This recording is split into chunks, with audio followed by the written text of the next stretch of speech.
Mettez de côté tout ce que vous croyez savoir sur la négociation. Aujourd'hui, on va puiser directement chez Machiavel pour une leçon, disons, essentielle. On va parler de ce fossé immense entre le monde tel qu'on aimerait qu'il soit et le monde tel qu'il est. Vraiment.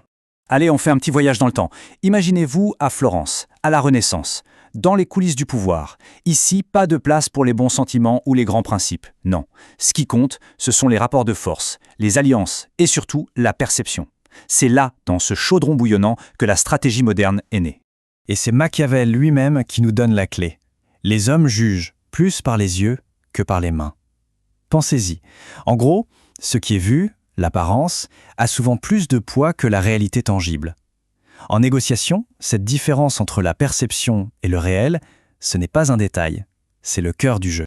Alors commençons par une idée très répandue, une vision presque romantique de la négociation, que la plupart d'entre nous partageons sans même s'en rendre compte. Honnêtement, quand on aborde une négo, on espère souvent que ça va être un échange juste, équilibré, presque vertueux. Eh bien, c'est une erreur. Et pas une petite. C'est une erreur de perspective fondamentale qui peut coûter très cher. Ok, maintenant on oublie ce monde idéal et on plonge dans la réalité brute. Et c'est précisément là que la pensée de Machiavel se transforme en une arme redoutable. Voilà la vérité, et elle est un peu brutale, je l'admets.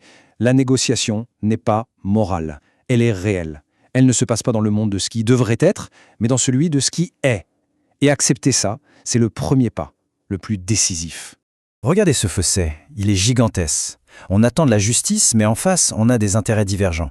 On espère un équilibre et on se heurte à des rapports de force complètement asymétriques.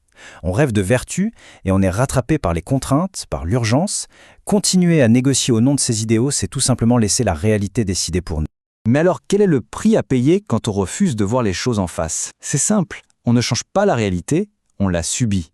Et les conséquences, elles, sont bien réelles et souvent douloureuses. Premier coup, la dépendance. À force de s'accrocher à l'idée d'un accord juste, on oublie l'essentiel, préparer des alternatives, un plan B. Et sans plan B, on est à la merci de l'autre. Point. Deuxièmement, on subit le timing.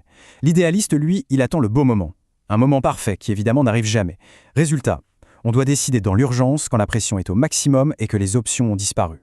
Ensuite, il y a la pression silencieuse. Ce sont toutes ces contraintes qu'on a fait semblant de ne pas voir, les leurs, mais aussi les nôtres, et qui nous font céder du terrain sans même qu'on s'en aperçoive. Le poids du réel, tout simplement. Et ça nous mène où tout ça? Inévitablement au même endroit. On finit par faire les concessions qu'on s'était juré de ne jamais faire. Pourquoi? Parce qu'on jouait une partie sur un échiquier imaginaire pendant que l'autre jouait dans le monde réel. Bon, le tableau est un peu sombre, je vous l'accorde.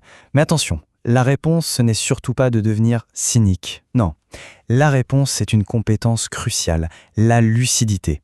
C'est la clé pour traduire la sagesse de Machiavel en une stratégie puissante et moderne. Être lucide, c'est quoi au fond?